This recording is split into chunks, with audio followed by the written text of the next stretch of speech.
யோசேப்பை குறித்து நம்ம சிந்திக்க போகிறோம் வேற ஒரு ஆங்கிள். யோசேப்பு என் வருத்தம் யாவையும் என் தகப்பனுடைய குடும்பம் அனைத்தையும் நான் மறக்கும்படி தேவன் பண்ணினார் என்று சொல்லி மூத்தவனுக்கு மனாசே என்று என்ன பண்ணான். அந்த காலத்துல இது ஒரு நடைமுறை. தங்களுடைய கடந்த காலத்தை பார்த்து கடந்த காலத்திலே தேவன் என்னோடு என்ன செயல்பட்டாரோ அந்த அடிப்படையை எடுத்து சாட்சியாக பிள்ளைக்கு என்ன பண்றது, பேர் வைக்கிறது. என் பிள்ளை பிழைக்கவே பிழைக்காது கர்ப்பத்தில் இருக்கும் பொழுது அப்படின்னு சொல்லிட்டாங்க அப்படின்னு சொல்லும் பொழுது, அது பிறக்கும் பொழுது அது ஒரு பெரிய ஆச்சரியம் தானே. ஒரு பாஸ்டர் வந்து கிஃப்டான்னு பேர் வச்சாரு, அதாவது பரிசுன்னு அர்த்தம். அது மாதிரி என்ன பண்ணான்னா, யோசேப்பு என் வருத்தம் யாவையும் குழியில போட்டதுல இருந்து, அம்மா இறந்ததுல இருந்து, அண்ணன் தம்பிங்க கைவிட்டதுல இருந்து, பானபாத்திரக்காரன் மறந்து போனதுல இருந்து, போலியான குற்றம் சாட்டப்பட்டு ஜெயிலுக்கு போனதுல இருந்து, என் வருத்தம் யாவையும் என் தகப்பனுடைய குடும்பம் அனைத்தையும் அவங்க செய்த யாவற்றையும் நான் மறக்கும்படி யாரு பண்ணினார் அப்படின்னா, எந்த ஆண்டவர் யோசேப்பை உயர்த்தினாரோ அதே ஆண்டவர் யோசேப்பினுடைய மனதிலும் தலையிட்டு அவன் கடந்த கால காயங்களை முற்றிலுமாக மறந்து போகும்படி செய்தார். நம்ம இதை மறந்துடக்கூடாது. எந்த ஆண்டவர் யோசேப்பை உயர்த்தினாரோ, எந்த ஆண்டவர் யோசேப்பினுடைய சூழ்நிலைகளை மாற்றினாரோ, எந்த ஆண்டவர் யோசேப்பை காப்பாற்றினாரோ, எந்த ஆண்டவர் யோசேப்புக்கு உதவி செய்தாரோ அதே ஆண்டவர் அவருடைய செயல் அதோடு முடிந்து போவதில்லை, கடந்த கால காயங்களை மறக்கும்படி செய்தார். மறந்து போகலன்னு என்ன ஆயிருக்கும்? நீங்க சொன்ன மாதிரி பழிக்கு பழி வாங்கிருப்பான். அப்ப இதையெல்லாம் யோசேப்போடு வெளியிலே இவ்வளோ தூரம் செயல்பட்ட ஆண்டவர் யோசேப்புடைய உள்ளான மனதிலும் செயல்பட்டார். காரணம் என்னன்னா, அவனை பற்றி ஒரு பெரிய தெய்வீக திட்டம் இருக்கு. மறந்து போகும்படி எவ்வளவு பெரிய பாக்கியம் தெரியுமா? எவ்வளவு ஒரு துக்கம். அந்த துக்கம் யோசேப்பினுடைய கேரக்டரையே எதிர்காலத்திலே மாற்றும்படி. நல்லா கஷ்டப்பட்டிருப்பாங்க. அந்த வறுமையில என்ன பண்ணிருப்பாங்கன்னா, சிக்கனமா இருந்தே பழகிருப்பாங்க. நியாயம் 50 காசு 1 ரூபா அப்படின்னு. நானும் ஒரு ஏழ்மையான குடும்பத்தை வந்தவன் தான். அப்படியே பழகிருப்பாங்க. கொஞ்சம் வசதி வந்தாலும், வசதி வந்துடும், ஆனா வறுமையிலேருந்து வெளியே வர மாட்டாங்க. வசதி வந்துடும், வறுமையான மனநிலையிலேருந்து வர முடியாது. எதையுமே அவர்களால் அனுபவிக்க முடியாது. ஏன்னா மனசு அப்படி ஃப்ரேம் ஆயிடுச்சு, அப்படியே ஃப்ரேம் ஆகி வந்துருச்சு. எந்த நன்மை கடவுள் அவர்களை ஆசீர்வதித்திருப்பார், அந்த ஆசீர்வாதத்தை அவனால் அனுபவிக்க முடியாது. ஏன்னா மனது அப்படியே ஃப்ரேம் ஆயிடுச்சு. எதையுமே தப்பா சொல்லலை. கடந்த காலங்கள் நம்முடைய மனதை, அம்மா சரியில்லை, மனைவி சரியில்லை அப்படின்னா அவங்க என்ன முடிவு பண்ணுவாங்கன்னா, பொம்பளைகளே மோசம். அந்த மாதிரி அவங்களுடைய உளவியலையே மாத்திரும். யோசேப்புடைய மனதோடு அவர் செயல்படணும். இன்னும் அவர் முடியல, உயர்த்திட்டார், எகிப்தின் சிம்மாசனத்துக்கு கொண்டு போயிட்டாரு. அதோடு அவர் விட்டுற முடியாது. இவனை கொஞ்சம் ஒரு பெரிய திட்டம் வச்சிருக்கிறாரு. இவனுடைய மனதை என்ன பண்ணணும், மாற்றணும். முதல்ல அவர் செஞ்சதுன்னா கடந்த காலங்களை மறக்கும்படி செய்தார். இந்த அனுபவம் உங்களுக்கு இருக்கா பிரியமானவர்களே? கசப்புகளை மறந்து போகும்படி அவர் செய்கிறாரா? இந்த அனுபவத்தை எப்படியா பெற்றிருக்கீங்களா? நம்மையே அறியாமல் ஒருவர் மேல இருக்கிற ஆழமான கசப்பு அது மறைஞ்சு போகும்படி ஆண்டவர் செஞ்சிருக்காரா? ஆழமான வலி உணர்வு அது மறைந்து போகும்படி ஆண்டவர் செஞ்சிருக்காரா? அதை மறக்க பண்ணாரா? ஆழமான கோபம் அதை மறக்கும் போகும்படி செஞ்சிருக்காரா? ஆழமான உக்கிரம் என்னைக்கானாலும் மறக்க மாட்டேனா நானு, அதை மறந்து போகும்படி செஞ்சிருக்காரா? நிறைய கிறிஸ்தவங்க பத்திரிகை எழுதுவாங்க. நான் எதையும் தப்பா சொல்லலை. பத்திரிகை யார் யாருக்கு கொடுக்கணும்னு எழுதுவாங்கல்ல, சிலரை ஒதுக்கும் பொழுது அந்த கசவு போகாது. குழந்தைக்கு 20 வயசுனா ஒரு வயசுல நடந்திருக்கும் அந்த சண்டை. 24 வயசுல பத்திரிக்கை வைக்கக்கூடாதுன்னு நான் முடிவு பண்ணுவாங்க. கசப்பு. அந்த 24 வயசு அந்த என்ன பிரச்சனைக்கு புரிய அவங்க வந்தா பிரச்சனை பண்ணுவாங்கன்னா அவங்கள போய் நம்ம வாலண்டரியா தட்டு வச்சு கூப்பிட்டு வரக்கூடாது. நான் அதை சொல்லலை, சரியா புரிஞ்சுங்க தயவு செஞ்சு. இப்ப என்ன சொல்ல வரேன்னா, என் கடந்த கால கசப்புகளை, ரணத்தை ஆண்டவர் மறக்க பண்ணியிருக்காரா யோசிச்சு பார்ப்போம். ஆண்டவரால் அப்படி செய்ய முடியுமா அப்படின்னா யோசிப்புக்கு அதை செஞ்சார்.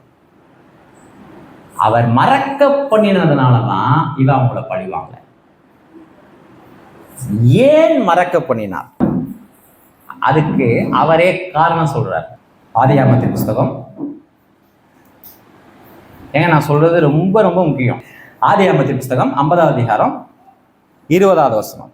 சரி, உலகம் ஃபுல்லா பஞ்சம் வந்துருச்சு. யோசேப்பு ஆண்டவர் ஆசீர்வதிச்சதுனால எகிப்துல மட்டும் பஞ்சம் வரல. ஏன்னா இது முன்னாடியே தெரிஞ்சு இவன் சேர்த்து வைத்தான். சேர்த்து வைக்கும்படி சொன்னது யாரு? தேவன். பஞ்ச காலத்தில் ஈசாக்கை ஆசீர்வதித்தார். எத்தனை பேர் கேட்டிருக்கீங்க சொல்லுங்க? எத்தனை பேர் கேட்டுறீங்க? அதை ஃபேமஸ் ஆக்கி விட்டாங்க. நல்லா இருக்கிறப்ப சேர்த்து வச்சாதான் பஞ்சத்துல தப்பிக்க முடியும்னு சொல்லி கொடுத்தது யார்? அதுவும் தேவன் தான். இது எக்கனாமிக் பிரின்சிபல், சப்ஜெக்ட் இது கிடையாது. நல்லா இருக்கும் பொழுது ஆட்டம் போடாத, நல்லா இருக்கும்போது சேர்த்து வச்சீங்கன்னா இல்லாத சமயத்துல உதவும். சொல்லி கொடுத்தது யாரு? மறந்துடாதீங்க. பைபிளை முழுசா படிக்கணும், முழுசா தெரிஞ்சுக்கணும். சேர்த்து வைக்கணும் அப்படிங்கிற ஒரு எண்ணம் வந்துச்சுன்னா அதை கொடுக்கறது யாரு? கர்த்தர். 50-20 வாங்க. நீங்கள் எனக்கு தீமை செய்ய நினைத்தீங்க. ஜாக்கிரதையா இருக்கணுங்க. ஆண்டவர் நம்மளுக்கு என்ன கொடுத்துருக்காரு? நாலேஜை கொடுத்துருக்காரு. அறிவை கொடுத்த ஆண்டவர் அறிவை மீறி செயல்படுவாரா அப்படின்னு எனக்கு தெரியல. அறிவை கொடுத்து சிந்திப்பா, சிந்தி யோசி அப்படின்னு சொன்ன ஆண்டவர், எச்சரிக்கையாயிரு, ஜாக்கிரதையாயிரு அப்படின்லாம் எனக்கு போதிக்கிற ஆண்டவர், நான் என்ன எதிர்பார்க்குறேன்? அறிவை மீறி ஆண்டவர் ஏதாவது செய்வார். இதுதான்ப்பா வழி, இதில் நடங்க, ஒரு ரெசியூம் எடுத்து காட்டி ரைட் ப்ரொசீட் பண்ணுங்க அப்படி சொல்லுவாரா? அப்படி சொல்ல மாட்டாருங்க. அப்படி சொன்னான்னா நம்ம ரோபோட்டை தானே படைச்சிருக்கணும். ரோபோட் என்ன செய்யும்? சொல்லதை மட்டும் செய்யும். ரோபோட் ஆனாலும் அன்பு கூற முடியுமா? எனக்கு அதனால் நம்பிக்கை கிடையாது. அதில் நம்பிக்கை எனக்கு கிடையாது. எனக்கு ஒரு அசம்ஷனை கொடுத்துட்டு அதுலேருந்து தான் நடக்கணும் நான். ரைட்டா? ரைட்டு வாங்க. என்னன்னா, எகிப்துல பஞ்சம் சரியாகுது. சேர்த்து வைக்க சொன்னது யாரு? கர்த்தர். நான் சப்ஜெக்ட்லேருந்து வெளியே போகிறோம் பாருங்க, ஆனால் அது எக்கனாமிக்கில் வரும், கவனிங்க. சேர்த்து வைக்கணும். சேர்த்து வைக்கும் பொழுது இப்போ என்னன்னா, இவனும் சாப்பிட்டுட்டு எகிப்துக்கும் சாப்பிட்டுட்டு உலகத்திற்கே ஆசீர்வாதமாக மாறினால இவனுடைய பஞ்சம் பிழைக்கிறதுக்கு இவன் குடும்பமும் சேர்த்து வருது. ஒரு 70 பேர் பஞ்சம் முளைக்க எங்கே வராங்க? 11 குடும்பம். எத்தனை பேர்னு யோசிச்சுங்க. பஞ்சம் முளைக்க வராங்க. வரும் பொழுது பார்த்தா அவங்க உட்காந்துருக்காது யாரு? தம்பி. நீங்க எப்படி இருக்கும்? நல்லா யோசிச்சு பாருங்க. குழியில போட்ட ஆளு போய் நின்று அவன் தான் சக்கரவர்த்தி. நல்லா புரிஞ்சுக்கணும். ராஜா கிடையாது. ராஜானா ஒரு நாட்டுக்கு, சக்கரவர்த்தி அப்படின்னா மொத்த உலகத்துக்குமே. பார்க்கும் பொழுது ஆஹா இது யாரு? தம்பி பாவனா எப்படி இருக்கும்? சொல்லி கொஞ்சம் கற்பனை பண்ணீங்க, எப்படி இருக்கும்? ஆஹா நம்ம தம்பி இருக்கான், இனி பஞ்சமெல்லாம் தீர்ந்துச்சு நினைப்போமா? ஐயோ நான் என்ன சொல்லியிருப்பாங்க? நான் அன்னைக்கே சொன்னேன்டா, நீ தான் எல்லாத்தையும் பண்ணன்னு ஒவ்வொருத்தரும் சொல்லியிருப்பான். மிரண்டுட்டாங்க. ஆள் எல்லாம் என்ன பண்ணிட்டாங்க? மிரண்டுட்டாங்க. அந்த வசனம் புரியணுங்கிறதுக்காக படிக்காதவங்களுக்கு முன்னாடி சொல்றேன்.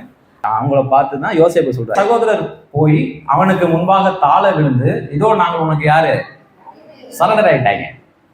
யோசேப்பு அவர்களை நோக்கி, தெரியுதா இப்போ அப்படின்னாரா? என்னன்னு போய் போட்டிருக்கு சொல்லுங்க. பயப்படாத. ஏன் அப்படி சொன்னான்? அவன் பயப்படுறதுனால தானே பயப்படுறான். பயப்படுறவனை பார்த்து பயப்படாதுன்னு என்ன பண்றான்? சொல்லுவான். இவனுக்கு கடந்த நாட்கள்ல இவன் பயப்படும் பொழுது ஆண்டவரால் தைரியப்படுத்தப்பட்டே கொண்டிருந்தான். ஆண்டவரோடு பழகி பழகி பழகி இவன் பயப்படும் பொழுது தைரியப்பட்டு இருந்தாம இயல்பா அவனுக்கு வருது. யாராவது பயந்தாங்கன்னா பயப்படாதீங்க. ஏன்னா கடவுளோட நடந்து நடந்து நடந்து அவனுக்கு அந்த உணர்வு வந்துருச்சு. பயந்து பயந்து பயந்து கடவுளால் பலப்படுத்தப்பட்ட மனிதனுடைய வாயிலிருந்து வருது. பயப்படாத, உன்னை ஒன்றும் என்ன பண்ண மாட்டேன், செய்ய மாட்டேன். ஏன் ரீசன் சொல்றார். நீங்கள் எனக்கு தீமை செய்ய நினைத்தீர்கள். தீமை செய்ய நினைத்தீர்களா? தீமை செய்தீர்களா? தீமை செய்ய நினைத்தீர்கள் இங்க இருக்கு. ஆனா அவனுக்கு தீமை நடந்ததா இல்லையா? கொஞ்சம் யோசிக்கணும். அப்படிதான் நம்ம சொல்ல தோணும். கொஞ்சம் யோசிக்கணும். அவனுக்கு தீமை நடந்ததாக யோசேப்பு நினைக்கவில்லை. தீமை செய்ய மட்டும்தான் நீ நினைச்ச. எத்தனை பேருக்கு புரியுது? நீ கொல்லணும்னு தான் நினைச்ச, ஆனா நான் சாகல. நீ என்ன ஒண்ணும் இல்லாம போகணும்னு தான் நினைச்ச, ஆனா நான் அப்படி ஆகல. நான் ஜெயிலுக்கு போனதெல்லாம் உண்மைதான். நீ தீமை செய்ய மட்டும்தான் நினைச்ச, ஆனா எனக்கு தீமை என்ன பண்ணல, நடக்கல. எனக்கு தீமை நடந்திருந்தா, எனக்கு நீ தீமை பண்ணிட்டேன்னு நான் நினைச்சிருந்தாதானே நான் உன்னை பழி வாங்குவேன். எத்தனை பேருக்கு புரியுது? உன்னால தாண்டா என் வாழ்க்கை போச்சு. என் வாழ்க்கை போறதுக்கு யாரு தான் காரணம் அப்படின்னு நீங்க ஒருத்தர் நினைச்சிட்டீங்கன்னா அவனை எப்படி பழி வாங்காம இருக்க முடியும்? சப்ஜெக்ட் வாங்க. நீங்கள் எனக்கு தீமை செய்ய தேவனோ, எல்லாம் சொல்லுங்க, இப்பொழுது நடந்து வருகிறபடியே வெகு ஜனங்களை உயிரோடு காக்கும்படிக்கு அதை நன்மையாக என்ன பண்ணாரு. அப்படின்னா என்ன சொல்றான்னா, ஏன் யோசேப்பால மறக்க முடிஞ்சிச்சு அப்படின்னா, என் வாழ்க்கையில தீமை மீது ஆளுகை செய்யறது யாரு? கர்த்தர். இதை நன்மையாய் அவரால் மாற பண்ண முடியும். அல்லேலூயா சொல்லுங்க. தீமை செய்ய நினைச்சிட்டாங்க. தீமை நடந்த மாதிரி கூட எனக்கு தோணுது. ஆனா இது மேல தேவன் ஆளுகை உள்ளவரா இருக்கா? இதை நன்மையை என்ன பண்ணுவாரு? இதை நன்மையை என்ன பண்ணுவாரு? இதை நன்மை என்ன பண்ணுவாரு? கடந்த காலத்துல யோசிச்சு பாருங்க. எதெல்லாம் உங்களுக்கு தீமை நடந்துச்சுன்னு யோசிச்சு பாக்குறீங்க? இந்த இளம் வயதுல இப்படி ஒரு தீமை நடந்துச்சு, என் வேலையில இப்படி ஏமாற்றப்பட்டேன், நம்மளவங்க என்னை கைவிட்டாங்க, முதுகுல குத்துனாங்க. அதெல்லாம் உண்மை. தீமை செய்ய நினைச்சாங்க. ஆனா நம்முடைய வாழ்க்கை கடவுளுடைய கரத்துல இருக்கும் பொழுது தேவன் எனக்கு என்ன நடக்கணுங்கிறத அவர் தீர்மானிக்கிறார். அந்த தீமையை சர்வ ஆதிக்கம் செய்து நன்மையாக மாற்றுகிறார். ஆரம்பம் என்ன குழிதான், ஆனா இப்ப உட்கார்ந்துருக்கிறது சிம்மாசனம். புரியுதா? குழியிலிருந்து மேல வரணும்னு தான் எதிர்பார்த்தான். ஆனா ஆண்டவர் அவனை மேல கொண்டு போனார். எத்தனை பேருக்கு புரியுது? அவனுடைய நினைப்பு என்ன? குழியிலேருந்து மேல வந்தா போதும், அன்னைக்கு அதை செய்தாருன்னா போதும். ஆனா எத்தனை பேருக்கு புரியுது? இன்னைக்கு ஆண்டவர் எனக்கு என்ன செய்யணும்? குழியிலிருந்து மேலே கொண்டு வந்தா போதும், ஜெயில இருந்து வெளியே கொண்டு வந்தா போதும். இதுதான் ஆண்டவர். ஆனா அதெல்லாம் ஆண்டவர் செய்யல. நேரா அவனை எங்க கொண்டு போனாரு? நல்லா கொண்டு போனார். என்னன்னா தீமை என்ன, இதுல பகுதியா புரிஞ்சுக்க கூடாது. பெந்தகோஸ்து போதனை மாதிரி பகுதியா எடுக்கக்கூடாது. கர்த்தர் உங்களை உயர்த்த போறாரு அப்படிலாம் சொல்லல. நானு சப்ஜெக்டை முழுசா பார்க்கணும். அப்படி எடுத்துட்டீங்கன்னா சாரி, கர்த்தர் உங்களை உயர்த்த போறாரு அதெல்லாம் கிடையாது. சப்ஜெக்ட் என்னன்னா அப்படியே மொத்தமா கவனிக்கணும். மொத்தமான ஒரு செய்தி. ஏன் யோசேப்பால் எல்லாவற்றையும் ஆண்டவர் மறக்க பண்ணினார்? அவங்க பயப்படும் பொழுது என்ன சொல்றான் அப்படின்னா, நீங்க எனக்கு தீமை செய்ய நினைச்சீங்க, ஆனா தேவன் அதை என்னவா மாற்றினார்? நன்மையா மாற்றினார். எப்படி நன்மையா மாற்றினார்னா, எனக்கு நன்மையா மாற்றல, உலக ஜனக்கத்துக்கே அதை நன்மையா மாற்றினார். என்னுடைய உயர்விலே தேவனுடைய திட்டம் இருக்கிறது. புரியுது? நான் உயிரோடு இருக்கிறதுல எனக்கு மட்டும் நன்மை இல்லை, அதுல தேவ திட்டம் இருக்கு. தேவ திட்டத்துக்குள்ள நான் இருக்கிறேன். சொல்ல புரியுதா? யோசேப்புக்கு தன் வாழ்க்கை கடவுளுடைய திட்டத்தின் கீழ் இருக்கிறது ஒரு நல்லா புரிஞ்சு. அப்ப இவனால ஏன் மறக்க முடிஞ்சு? என் வாழ்க்கை யாருடைய கட்டுப்பாடுல இருக்கு? என்னுடைய கட்டுப்பாடுல. தன்னுடைய வழிக்கு உயரிய நோக்கம் உள்ளது என்று யோசேப்பு நம்பினான். என்னுடைய வேதனைக்கு என்ன இருக்கு? நோக்கம் இருக்கு, ஹையர் பர்பஸ். நீங்க ஒரு தீமைக்கு, உலகத்துல இருக்கிற இதை சொல்றேன், ஒரு தீமைக்கு நோக்கத்தை கற்பித்து விட்டீர்கள் என்று சொன்னால் அந்த தீமையை மனிதன் கடந்து போக முடியும். இதுதான் உலக கல்வி. திருமணமாக வேண்டிய வயசுல எனக்கு ஒரு பெண் இருக்கு அப்படின்னா அந்த தகப்பன் பார்த்தீங்கன்னா ரொம்ப கடுமையா உழைப்பான். அந்த அந்த வேலையில் இருக்கிற உக்கிரம் அவனை பாதிக்காது. ஏன்னா அந்த வலிக்கும் வேதனைக்கும் அவர் ஒரு நோக்கத்தை கற்பிக்கிறான். என் பிள்ளைக்கு என்ன செய்யணும்? என் வலிக்கு ஒரு நோக்கம் இருக்கு, என் வேதனைக்கு ஒரு நோக்கம் இருக்கிறது, என் தாழ்ச்சிக்கு ஒரு நோக்கம் இருக்கு, என் குறைவுக்கு ஒரு நோக்கம் இருக்கு அப்படின்னு நம்மளாம் நினைச்சுக்கிறது இல்லை. தேவனுக்கு கீழே நான் இருக்கிறேன் அப்படின்னு நினைக்கும் பொழுது, ஹையர் பர்பஸ், என்னுடைய வழிக்கு ஒரு உயரிய நோக்கத்தை நான் கற்பிக்கும் பொழுது அந்த வழியை நான் ஏற்றுக்கொள்ள முடியும். அதே ஆதியாகமத்துல 19வது வசனம் வாசிங்களேன். யோசேப்பு அவர்களை நோக்கி என்ன சொன்னாரு? பயப்படாதிருங்கள், நான் தேவனா. அப்படின்னா என்ன சொல்ல வர்றாரு? உன்னை தண்டிக்கிறது யார் வேலைப்பா சொல்லுங்க. நான் தேவனுடைய இடத்தை எடுத்துக்கவே மாட்டேன். பக்கத்துல கை எப்படி சொல்லுங்க. தண்டிக்கிறது, பதில் செய்யறது, நியாயம் தீர்க்கிறது, கூலி கொடுப்பது, இதெல்லாம் தேவனுடைய வேலை. அவருக்கு நான் ஏன் நன்மையா மாற்றணும்னா, என்னை மட்டும் காப்பாற்றணுங்கிறது அவருக்கு என்ன கிடையாது. என் மூலமாக என்ன பண்ணணும்? உலகத்தையே. உங்க வாழ்க்கையில ஒரு உயரிய நோக்கம் இருக்கா? உங்களை தாண்டி ஒரு நோக்கத்தை உங்களால் புரிஞ்சுக்க முடியுதா? உங்களுடைய தேவைகள் நடுவிலே, உங்களுடைய பற்றாக்குறையின் நடுவிலே, உங்களுடைய வலியின் நடுவிலே, வேதனையின் நடுவிலே, சோதனையின் நடுவிலே, இழப்புகளின் நடுவிலே என்னை தாண்டியும் ஒரு பெரிய நோக்கம் அதுல இருக்கு. சரி, எனக்கு பற்றாக்குறை வந்துச்சுன்னா சடனா என்ன நினைப்பேன்? என்ன வச்சு தானே சிந்திப்பேன். கொஞ்சம் காசு கிடைச்சுன்னா நான் நல்லா ஆயிடுவேன், ஒரு 4 ட்ரெஸ் எடுப்பேன், கொஞ்சம் நல்லதை வேண்டியதை வாங்கலாம், என் பிள்ளைங்களுக்கு கொஞ்சம் நல்லதாக வாங்கலாம், ஃபீஸ் கட்டலாம். இது எல்லாம் என்ன சம்பந்தமா? இதை தாண்டி என்னால் யோசிக்க முடியுதானா? யார் யோசிக்க முடியும்னா, கடவுளுடைய பர்பஸ்குள்ள நான் இருக்கேன். யோசேப்பு உயர்த்தப்படுவதன் மூலமாக அங்க என்ன நடக்கும் அப்படின்னா, எகிப்து முழுவதும் போஷிக்கப்படணும், உலகம் முழுவதும் போஷிக்கப்படணும். தேவன் இந்த திட்டத்தை தான் என் வாழ்க்கையில வச்சிருக்கிறான்னு யோசேப்புக்கு தெரிஞ்சதுனாலதான் அவர் வாழ்க்கையில சரியா நடந்துக்க முடிஞ்சு. 19 21 அப்படியே லைனா வாசிறேன், ரொம்ப முக்கியம். யோசேப்பு அவர்களை நோக்கி பயப்படாதிருங்கள், நான் தேவனா. முதல் பாயிண்ட், தேவனுடைய இடத்தை அவர் எடுத்துக்கொள்ளவில்லை. நம்பர் 2, நீங்கள் எனக்கு தீமை செய்ய நினைத்தீர்கள், தேவன் இப்பொழுது நடந்து வருகிறபடியே வெகுஜனங்களை உயிரோடு காக்கும்படிக்கு அதை நன்மையாக மாற்றினார். தேவனுடைய செயல்கள் தன் வாழ்விலே இருப்பதை அவர் என்ன பண்ணாரு? அங்கீகரித்து கண்டுகொள்ள முடிந்தது. 3வது, ஆதலால் நீங்க எனக்கு நல்லதான்பா செஞ்ச, நீங்க எனக்கு என்ன பண்ண, அன்னைக்கு மட்டும் நீ குழியில போடலன்னா நான் எங்க வந்திருக்க முடியாது. அன்னைக்கு மட்டும் அந்த சமயக்காரன் மறந்து போலன்னா சரி வந்திருக்காது. இப்ப சமயக்காரனை பார்த்து என்ன சொல்லியிருப்பான்? டேய், உன்னை எவ்வளவு சொன்னேன், உன்னை ஒரு தடவைக்கு எத்தனை சொன்னேன், உன்னை மறந்துடாத சொன்னா மறந்துட்டு இல்ல, மறந்துட்டு இல்ல. அடுத்தது என்ன? நீ எகிப்திலேயே இருக்கக்கூடாதுங்க. அதாவது தன்னுடைய வேதனைகள், கடந்த கால காயங்கள், வேதனைகள், தன்னுடைய கேரக்டரை மாத்திரத்திற்கு யோசேப்பு இடம் தரவில்லை. வழியில் இருந்து தன்னுடைய கேரக்டரை மாத்திரத்துக்கு, ரீஃப்ரேம், அந்த ஐடென்டிட்டியை மாத்திரத்துக்கு யோசேப்பு என்ன பண்ணல? இடம் தரவில்லை. சாப்பிட்டான பொண்ணுங்க கல்யாணத்துக்கு அப்புறம் போடுது பாருங்க சண்டை, எப்படி மாறிச்சு? ஐடென்டிட்டியே போச்சு. நேர்மையான மனுஷங்க கல்யாணத்துக்கு அப்புறம் நிறைய தேவை, பொம்பளை பிள்ளைங்க நெருக்கடி, அதுக்கப்புறம் மாறிட்டான். எப்படி மாறிச்சே? சூழல்கள் அவனை ரீஃப்ரேம் பண்ணுது, மாற்றி வடிவமைக்குது, ரீடிஃபைன் பண்ணுது. ஆனால் அதுக்கு இடம் கொடுக்கல. என்ன சொல்றாரு பாருங்க, 21 பாருங்க. ஆதலால் பயப்படாதீர்கள், நான் உங்கள் குழந்தைகளையும் பராமரிப்பேன். அப்படின்னா என்ன? உன்னையும் பராமரிப்பேன், குழந்தைகளையும் பராமரிப்பேன் என்று அவர்களுக்கு ஆறுதல் சொல்லி. பாதிக்கப்பட்டவன் யாருக்கு ஆறுதல் சொல்றான்? பாதிக்கப்பட்டவர்களுக்கு. பழி வாங்குறது பதில் ஆறுதல் சொல்றான். உங்க குழந்தைய பராமரிப்பேன். அவர்களுடைய பச்சமாய் பேசினான். அவருடைய என்ன பண்ணான்? பச்சமாய் பேசினான். புரியுதா?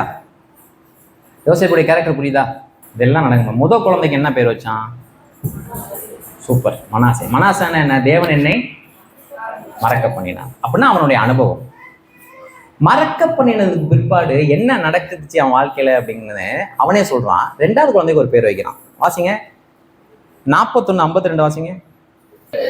முதல் குழந்தைக்கு யோசேப்பு என் வருத்தம் யாவையும் என் தகப்பனுடைய குடும்பம் அனைத்தையும் நான் மறக்கும்படிக்கு தேவன் பண்ணினார் என்று சொல்லி மூத்தவனுக்கு மனாசே என்று பெயரிட்டார். 52, நான் சிறுமைப்பட்டிருந்த தேசத்தில் தேவன் என்னை பழுத பண்ணினார் என்று சொல்லி இளையவனுக்கு என்ன பேர் வச்சார்? பழச மறங்க. நானா மறக்கணுமா? மறக்க முடியாது. நாமளாம் மறக்க முடியாது. நம்மளுடைய இயல்பு என்ன? செத்தாலும் மறக்க மாட்டேன். துக்கத்துல கூட அவன் பண்ணதை மறக்க முடியாது. அதான் இயல்பு. ஆனா சொல்லுங்க, தேவன் மறக்கப்படினா துக்கத்தை, ஏமாற்றங்களை, தோல்விகளை, கசப்புகளை, வருத்தத்தை, பற்றாக்குறைய, இல்லாமைய, வியாதிய, வறுமைய எல்லாத்தையும் மறக்க பண்ணான். மறக்க பண்ணதுக்கு அப்புறம் அவன் சொல்றான், நான் சிறுமைப்பட்டிருந்த தேசத்தில் என்னை பழுக பண்ணினார் என்று சொல்லி இளையவனுக்கு எப்ராயிம் என்று என்ன பண்ணான். அப்ப எப்ப மறக்கிறானோ அப்ப தேவன் அவனை பழுக பண்ணினான். அவன் வாழ்க்கையை ஃப்ரூட்ஃபுல்லா மாத்துறார். எத்தனை பேருக்கு புரியுது? கடந்த கால கரெக்டா நம்ம கடந்த காலத்தை ஹேண்டில் பண்ணோம்னா தான் எதிர்காலம் சிறப்பாக அமையும், எதிர்காலம் ஆசீர்வாதமாக அமையும். இப்படிதான் அப்ப ஐடென்டிட்டியை மாத்துறாரு. அவர் சொல்றாரு, இல்ல நீ கர்த்தருடைய பிள்ளைப்பா, பழசு கிடையாது. இப்ப யார் நீ? பரிசுத்தாவியானவர் வரும் பொழுதே ஒரு மனிதனுக்கு வரத்தை கொடுக்கிறார். என்ன சொல்ல வரேன் நல்லா புரிஞ்சுங்க. உங்களுடைய கடந்த காலம் உங்களுடைய நிகழ்காலத்தையும் எதிர்காலத்தையும் வடிவமைக்க அனுமதிக்காதீங்க. ஒன்று கேரக்டர்ல, ஒன்று உங்களுடைய திறன் மேம்பாட்டுல. எனக்கு நல்லதா எதுவுமே நடக்காதுங்க, எனக்கு தெரியும். அப்படி நினைச்சிருக்கீங்களா? அப்படி நினைச்சவங்களை ஃபேஸ் பண்ணிருக்கீங்களா? எனக்கு தெரியுங்க, எனக்கு நல்லதா எதுவுமே நடக்காது. சின்ன வயசுல இருந்தே நான் ராசி இல்லாதன்னு சொல்லுவாங்க. எனக்கு நல்லதா எதுவுமே நடக்காது. அதெல்லாம் கிறிஸ்துவுக்குள்ள மாறுமா? கடந்த காலத்தை மறக்க செய்தார். அடுத்த குழந்தைக்கு பேர் வைக்கிறான், ஆண்டவர் என்னை பழிக்கு பெருக செய்தார்.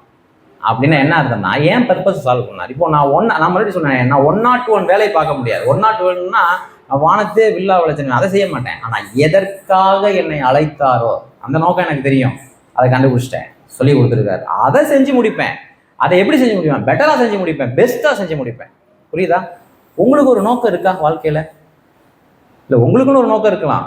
கடவுளுக்கு உங்களை குறித்த நோக்கம் உங்களுக்கு தெரியுமா? அந்த நோக்கம் தெரிஞ்சாதான் என்ன பண்ண மாட்டோம், சோர்ந்து போக மாட்டோம். நீங்க எதையும் வீட்டுக்கு போய் கனெக்ட் பண்ணி பார்க்கணும். யோசேப்பை பத்தி ஒரு போர்ஷன் படிச்சோம், அடுத்த யாரை படிச்சு பார்த்தோம்? எத்தனை பேர் அண்ணால போய், அண்ணாளுக்கு இருந்த தேவை சந்திக்கப்பட்டது. எப்படி சந்திக்கப்பட்டது? தேவனுக்கு ஒரு தேவை இருந்தது, அந்த தேவை அண்ணாளுடைய தேவையா இருந்தது. தேவன் தன்னுடைய தேவையை பூர்த்தி செய்தார், ஆகையாலே அண்ணாளின் தேவை பூர்த்தியானது. எத்தனை பேருக்கு புரியுது? ஊழியக்காரங்களே இல்ல, கர்த்தருக்கு ஒரு ஊழியக்காரன் தேவை. இப்ப டீல் என்ன? எனக்கு குழந்தைய தந்தீங்கன்னா அவனை எங்க விடுவேன்? ஊழியக்காரனா விடுவேன். பல வருஷமா இஸ்ரவேல்ல எல்லாம் மோசம் போயிட்டாங்க. அன்னாளின் தேவையை சந்திப்பதின் மூலமாக தேவன் தன்னுடைய திட்டத்தை நிறைவேற்றினார். எத்தனை பேருக்கு புரியுது? இதை புரிஞ்சுட்டீங்கன்னா பயப்பட மாட்டீங்க, பதற மாட்டீங்க. ஏன்னா தேவை என்பது என்னை சார்ந்ததல்ல, தேவனுடைய திட்டம் சார்ந்தது. எத்தனை பேருக்கு புரியுது? தினகரன், உனக்கு சும்மா ஒரு பேச்சுக்கு சொல்றேன், எனக்கு ஆஃபீஸில் ப்ரொமோஷன், ஒரு ப்ரொமோஷனை கெடுக்கிறதுக்காக என்ன பண்ணிட்டு இருக்கான், ரொம்ப என்ன பண்ணிட்டு இருக்கான், வேலை பார்த்துட்டு இருக்கான்.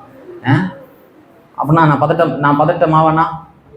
யார் அது, எனக்கு மட்டும் சொல்லு அப்படின்னு பண்ணா சொல்லுங்க. அவனுக்கு முன்னாடி நான் வந்து நம்மளா திட்டமும் இல்லை, பதட்டமாக மாட்டேன். ஏன்னா தேவன் எனக்கு என்ன வச்சிருக்கிறாரோ அதுக்கு நேராக என்ன அவன் கொண்டு போக போகிறான். அந்த நிச்சயம் எனக்கு பதட்டமாக மாட்டேன். சரி, அண்ணாளியிலையும் கம்பேர் பண்ணுங்க. உடனே ஒன்று சொல்கிறேன், நெருக்கடிக்குள்ளே போகிறேங்க நான், அல்லது எதிர்காலத்தில், அப்போ என்ன செய்யணும்? நான் ஃபஸ்ட் எடுத்து என்ன செய்யணும்? சங்கீதங்களின் புத்தகம் கன்க்ளூஷன், இது முடிவுரை. கவனிங்க, 20 வயசுல எனக்கு என்ன தேவையோ அதை இந்த வேதம் கொடுத்தது. 20-25 வயசுல பரிசுத்தம் தேவை. இப்ப பரிசுத்தம் மட்டும் வச்சுக்கிட்டு நீங்க குடும்ப வாழ்க்கையை வாழ முடியுமா? குடும்ப வாழ்க்கை வாழணும்னா சகிப்புத்தன்மை, பொறுமை, நிதானம் தேவை. எத்தனை பேருக்கு புரியுது? இவன் வயசுக்கு தேவையானது ஒண்ணு, என் வயசுக்கு தேவையானது ஒண்ணு, 60 வயசுல தேவையானதுக்கு ஒண்ணு. இவன் வயசுல நான் கத்துக்கிட்டதை வச்சு 40 வயசுல வாழ முடியுமா? 40 வயசுல கத்துக்கிட்டதை வச்சு 60 வயசுல வாழ முடியுமா? ஒரு நாளும் மறந்துடாதீங்க. இன்னைக்கு நான் சொல்றது உங்களுக்கு தேவையில்லாத மாதிரி தோணலாம், ஆனா குடல்ல போடு, கோடைக்கு உதவும். கேள்விப்பட்டிருக்கியா? கேள்விப்பட்டிருக்க மாட்டீங்க. வீட்டுக்கு போனோன்னு என்னன்னு சொல்லுங்க. அப்படின்னா என்ன அர்த்தம் அப்படின்னா, 3 இட்லி தேவை, 3 இட்லி எனக்கு போதும். சாப்பிடும்போது பெரியவங்க சொல்லுவாங்க, 3 இட்லி பத்தாதுடா, அது 3 இட்லி உன் சரீரத்துக்கு, நீ வளர்ற வயசு, 4 சாப்பிடு. 4 பத்தாதுடா, அடுத்த சீசன் கோடையில் நீ உடம்பு உறுதியாக இருக்கணும், உனக்கு இம்யூன் வேணும், அதனால எக்ஸ்ட்ரா ஒரு இட்லி சாப்பிடு. நான் சொல்ல புரியுதா? ஒன்று இப்போதைக்கு ஒன்று தேவை, போதும்னு சொல்லாத. அடுத்தது நீ பலமாக இருக்கிறதுக்காக, வளர்ச்சிக்காக ஒன்று சாப்பிடு. அடுத்தது எதிர்காலத்துக்காக ஒன்று சாப்பிடு. எத்தனை பேருக்கு புரியுது? குடல்ல போடு, எது உதவும்? தேவை வரும்போது ஆண்டவரே சித்த என்னங்க கூடாது, அதுக்கு முன்னாடியே என்ன பண்ணியிருக்கணும் சொல்லுங்க. என் வாழ்க்கையை அடுத்த கட்டத்துக்கு நான் நகர்ந்து அதை வழி நடத்தணும்னா அந்த அறிவு எனக்கு வந்திருக்கணும். சொல்லுங்க, இப்ப எனக்கு வந்திருக்கணும். நாளைக்கு நான் ஃபேஸ் பண்றதுக்கு எப்ப வந்திருக்கணும் எனக்கு? ஆண்டவரே, நான் அடுத்த நான் என்ன கண்டரை செய்யறது அப்படின்னு என்ன பண்ணக்கூடாது, சொல்லக்கூடாது. அப்ப ஆண்டவர் பேசுவாரா? நல்லா யோசிச்சு சொல்லணும். பேசுவாரு, உங்களுக்கு புரியாது. பேசுவாரு, நீங்க ஏற்கனவே பொசிஷன் ஆயிருப்பீங்க. பேசுவார், உங்களால் புரிஞ்சுக்க முடியாது, நடக்க முடியாது.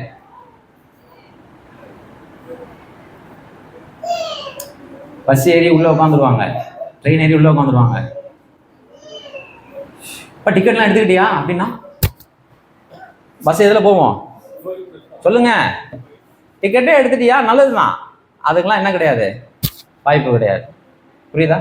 நம்ம நெக் பாயிண்ட்ல வந்து நீங்க கடவுளுடைய சித்தத்தை தெரிஞ்சீங்கன்னா, எனக்கு தெரிஞ்ச வரைக்கும் இது மேல அற்புதம் நடக்கலாம். எனக்கு தெரிஞ்ச வரைக்கும் சொல்றேன். சும்மா சராசரியாக தான் நம்ம எப்பயும் பேசணும், எக்ஸ்ட்ரீம் போகக்கூடாது.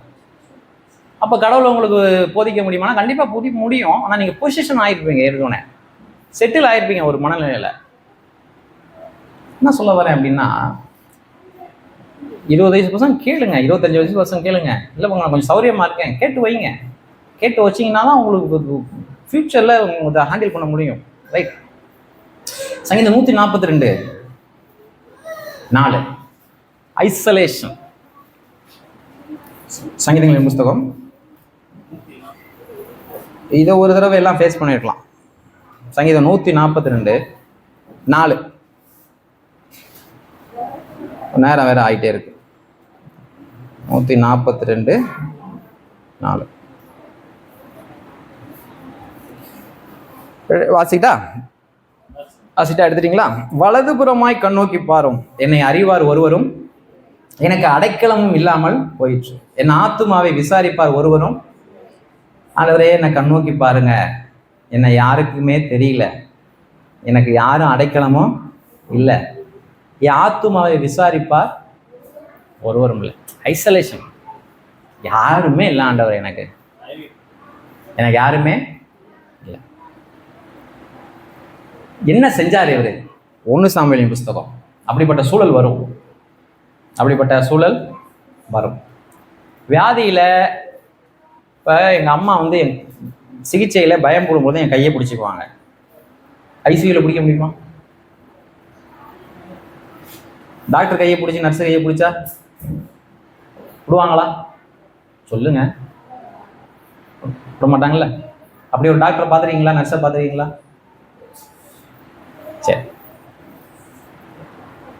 போலீஸ் ஸ்டேஷன்ல கொஞ்சம் பேச பயமா இருக்கும். அடுத்தது எங்க பயமா இருக்கும்? நான் ஐசியூ நர்ஸு கிட்ட, அதுதான் கொஞ்சம் பயமா இருக்கும். நான் என்ன சொல்றேன் எங்க அம்மாட்ட, அம்மா பயப்படாதீங்க, ஜெபம் பண்ணுங்க. உள்ள ஆப்ரேஷன் தியேட்டர்ல ரொம்ப ஹை ஏசி, அதில் ஜன்னி வந்து ஒருத்தனை கொண்டு வந்துட்டாங்க. அன்னைக்கு ஃப்ரீயாக இருக்கிறனால தான் அன்னைக்கு எங்கள் அம்மாவுக்கு ஆப்ரேஷனு. அவன் எனக்கு முன்னாடி உட்காந்து செல்லு பார்த்துட்டு இருந்தான் ஆப்ரேஷன் பண்ண முடியும். இவனே ஜன்னி வந்து என்ன பண்ணிட்டான், வெளியே வந்துட்டான். நம்ம அம்மா என்ன செய்ய போதோ அப்படின்னு நினச்சிட்டு இருந்தேன். ஆனாலும் ஜெபம் பண்ணிட்டு இருந்தேன், கையை பிடிச்சிக்கிட்டே இருந்தான். நான் 6 மணி நேரம் ஆப்ரேஷன் உள்ளே போயிட்டு சக்ஸஸ்ஃபுல்லாக முடிஞ்சிச்சு. வெளியே வந்துட்டே இருந்தேம்மா எப்படிமா இருந்துச்சு? ஒரு நர்ஸு இருந்துச்சுடா, சோத்திரம்னே என் கையை பிடிச்சிக்கிச்சு. ஒரு நர்ஸு இருந்துச்சு, சோத்திரம்னே. அது கிறிஸ்டியனானு தெரியல, என் கையை என்ன பண்ணிடுச்சு, இருக்காம போயிடுச்சு. பயப்படாதம்மா சொல்லி இருந்துச்சு. ஆண்டவரே சொல்கிற மாதிரி இருந்துச்சு. முடிச்சு பார்த்தா 6 மணி நேரம் ஆயிடுச்சு. புரியுதா உங்களுக்கு?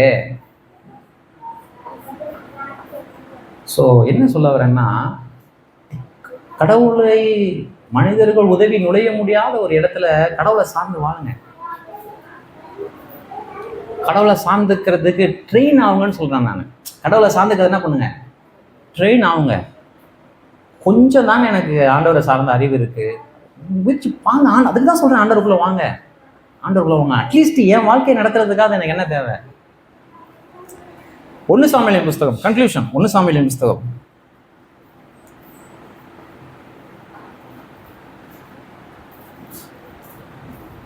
1 சாமுவேலின் புஸ்தகம்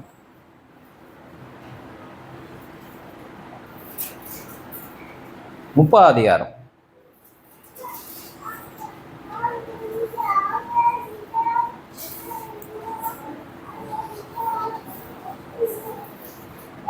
1 சாமுவேல் 30 என்ன நடக்குதுன்னா, ஒரு யுத்தம் பண்ணி தாவீதும் அவனுடைய குடும்பம், அவன் கூட இருந்தவங்க குடும்பம் எல்லாத்தையுமே தூக்கிட்டு போயிட்டாங்க.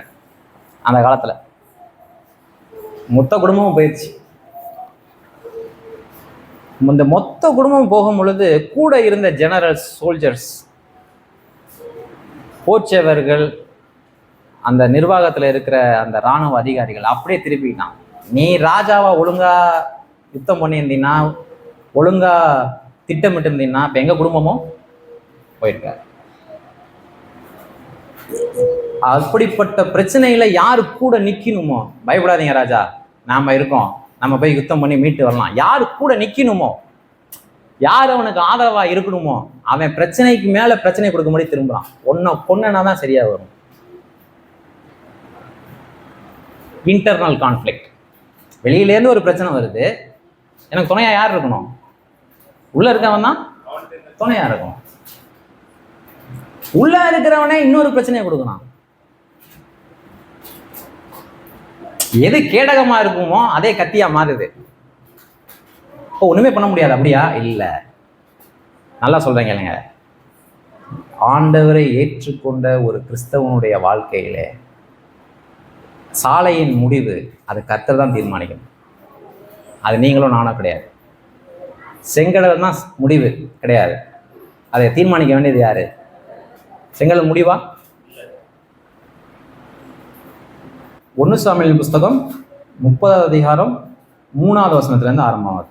தாவீதின் அவன் மனுஷரும் அந்த பட்டணத்திற்கு வந்தபோது, இதோ அது அக்கினியால் சுட்டரிக்கப்பட்டது என்று தங்கள் மனைவிகளும் தங்கள் குமாரரும் தங்கள் குமாரத்திகளும் சிறைபிடித்து கொண்டு போகப்பட்டார்கள் என்று.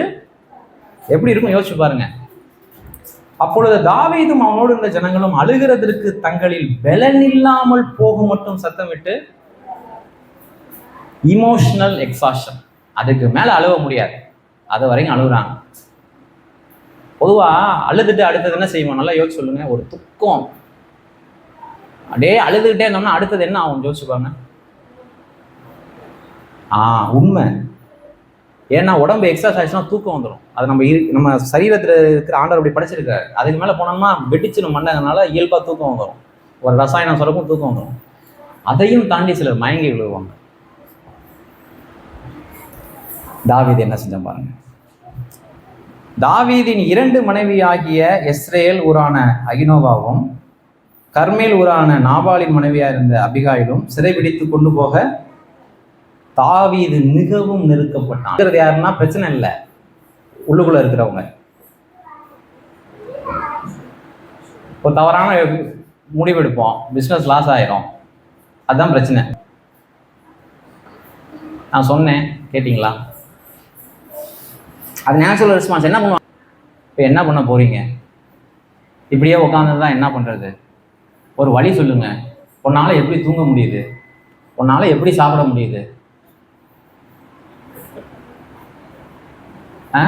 உங்களுக்கு பயமாவே இல்லையா? பயம் இல்லாட்டியும் என்ன வந்துடும்?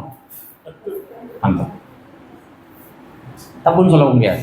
தாவீது மிகவும் என்ன பண்ணான்? நெருக்கப்பட்டான். சகல ஜனங்களும் தங்கள் குமாரன் நிமித்தம் மனக்லேசமானதால் அவனை கல்லெறிய வேண்டும் என்று என்ன பண்ணாங்க? ஏன்னா அவனுக்கு என்ன நடக்குது? ஏன் கல்லெறியன்னு சொல்றாங்க? பக்கத்துல பாதிக்கப்பட்டு இவனுக்கு நிறைய பிரச்சனை. ஏன்னா இவனுடைய மனைவி பிள்ளைங்களாம் என்ன பண்ணிட்டாங்க? கொண்டு போனாங்க. காரணம் யாரு? இப்ப காரணம் உள்ளவன் எங்கேயே இருக்கிறான், ஆனா பக்கத்துல இருக்கிறது யாரு? தாவீது. புரியுதா உங்களுக்கு? காரணம் உள்ளவன் எங்கேயே இருக்கிறான், பக்கத்துல இருக்கிறது யாரு? தாவீது மேல கோவப்படுறான். ஏன்? அவன் தான் கையில கிடைச்சான். தாவீது என்ன பண்ணாரு? வாங்க.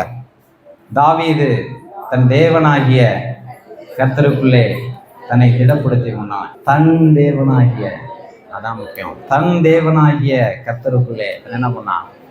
யாரு தன்னை திடப்படுத்தணுமோ அவங்களே கல்லறிய போனாங்க. அது என்ன அதோட முடியல. அவன் தாவீது தன் தேவனாகிய அப்படி அழுது முடிச்சுட்டு திடப்படுத்தி எந்திரிக்கணும். அடுத்து என்ன செய்யணும்? ஒரு பிளான் போடணும். புரியுதா? எத்தனை பேருக்கு புரியுது? எத்தனை பேர் நெருக்கடியை சந்திக்கும் பொழுது, எத்தனை பேர் பெரிய இழப்புகளை சந்திக்கும் பொழுது கர்த்தருக்குள்ள உங்களை திடப்படுத்திக்க போறீங்க? இது தன் தேவனாகிய உங்களோட கடவுளா இருக்காரா? உங்களுடைய கடவுளா அவரு? தம்பி தங்கச்சி, நான் சொல்றது உன்னுடைய கடவுளா?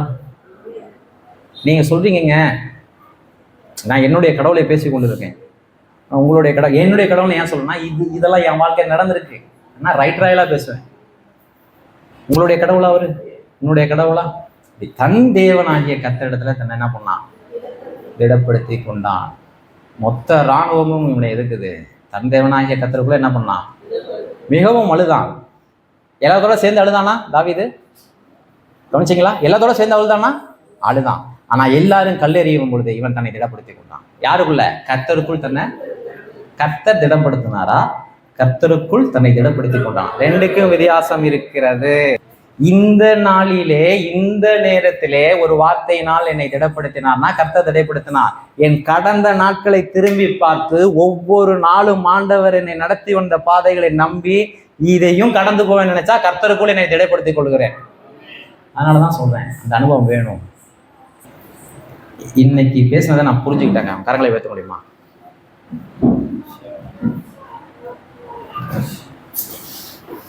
ஆண்டவர் நோக்கி பாருங்க. அருமையானவர்களே, இதெல்லாம் ஏட்டு சுரகா இல்லை. அப்படி என் வாழ்க்கையில் நான் படிச்சு கற்றுக்கல. இதெல்லாம் என் வாழ்க்கையில் படித்த பைபிளை படித்தேன். என் வாழ்க்கையில் கடந்து போனேன்.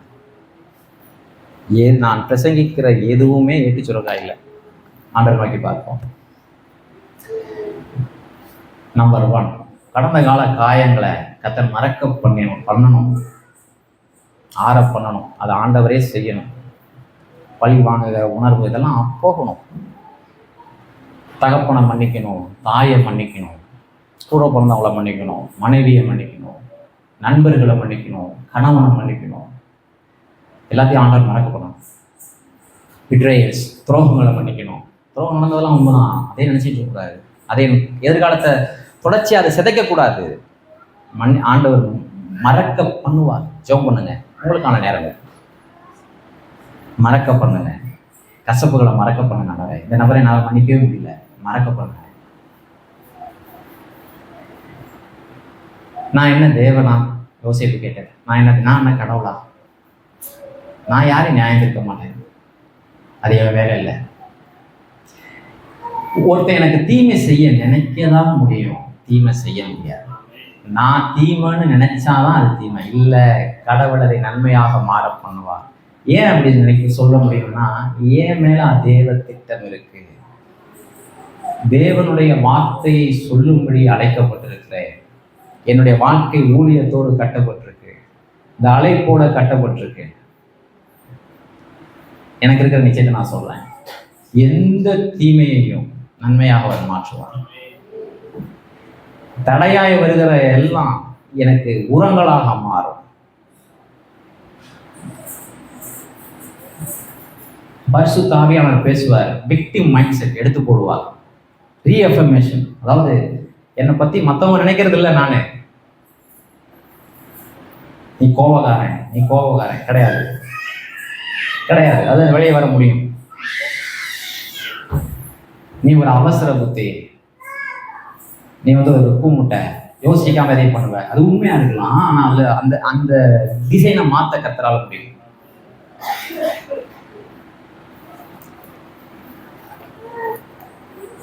துரோகம் பண்ணவங்களை பார்த்து பயப்படாதீங்கன்னு சொல்ல முடியுதா? துரோகம் பண்ணவங்களுக்கு ஆறுதல் சொல்ல முடியுதா? துரோகம் பண்ணவங்களை உங்க குடும்பத்தையே நான் பார்த்துக்கிறேன் பச்சமா பேச முடியுதா? நான் அழியணும்னு நினைச்சவன், நான் ஒண்ணுமில்லாம போன நினைச்சவன், அவன் கஷ்டப்படும் பொழுது உனக்கு நான் இருக்கேன் சொல்ல முடியுதா? அவன் தான் லீடர்ஷிப்புக்கு ஆண்டவர் அவனை தயார் பண்றார். அவன் தான் லீடராக இருக்க முடியும். ஒரு பெரிய திட்டத்திற்கு அவனை செதுக்கி கொண்டு இருக்கிறான்னு அர்த்தம். அப்படி நடந்து முடிஞ்சுன்னா 2வது பிள்ளைக்கு அவன் பேர் வைக்கிறான், கர்த்தரனை பழுக பண்ணினான். இதுக்கு மேல ஒரு பெரிய, நான் அவன் சொல்றேன், கர்த்தர் நம்ம சூழ்நிலையை பழுக பண்ண முடியும், பெருக பண்ண முடியும். எல்லா சூழ்நிலையும் அவரால் மாற்ற முடியும். முடிவில்லாத நேரங்கள்ல முடிவு இதுதான் நான் நினைக்கும் பொழுது புதிய வழிகளை அவரை ஏற்படுத்த முடியும். அதான் உண்மை, சத்தியம். அது புதிய வழிகளை கண்ணு கட்டின தூரம் வரைக்கும் வழியை பார்க்க முடியலான்றது அது ஏன் கண்ணுக்கு தான். அண்ணாலை யோசிச்சு பாருங்க. ஜெபத்தினுடைய உடனடி விளைவு என்ன? இதயத்திலே சமாதானம். இதயம் மாறும் போல அதுக்கப்புறம் தான் தேவை சந்திக்கப்படும். தேவன் என் இதயத்தில் அக்கறை உள்ளவராக இருக்கிறார். தாவீதுடைய ரெஸ்பான்ஸ் என்ன? வீட்டுக்கு போய் வாசி பாருங்க. எல்லாரோட அழுத உண்மை, ஒரு இழப்பு வந்துச்சு, எல்லாரும் அழுதாங்க, நானும் அழுதேன். ஆனா அதுக்கப்புறம் கர்த்தருக்குள்ள என்னை திடப்படுத்திக் கொண்டேன். எல்லாராலும் அதை செய்ய முடியாது, ஆனா நான் செஞ்சுக்கிட்டேன். ஏன்னா அது என் தேவன்.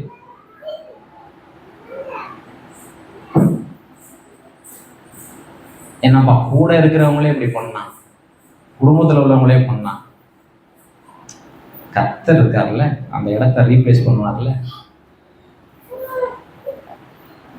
மனிதனுடைய ஆழமான தேவைகளை கர்த்தரால் சந்திக்க முடியும். இப்ப நம்ம பார்த்தது எதுவுமே மெட்டீரியல் இல்லை. மனிதனுடைய இருதயத்தில் இருக்கிற ஆழமான தேவைகளை கர்த்தரால் சந்திக்க முடியும். நம்புங்க. நல்லா ஆண்டவரே நீ துதிக்கிறோம், ஸ்தோத்திரிக்கிறோம். கர்த்தருடைய கரம் ஆண்டவரே தொடர்ந்து நடத்தட்டும் என்று சொல்லி நாங்கள் ஜெபிக்கிறோம். இந்த சத்தியங்கள் எல்லாம் நம்முடைய ஆன்மாவிலே கலக்கட்டும். தேவைப்படுகிற நேரத்திலே பரிசுத்த ஆவியானவரை எடுத்து எனக்கும் எங்களுக்கும் போதிப்பீராக. இயேசுவின் மூலம் ஜெபிக்கிறோம் பிதாவே.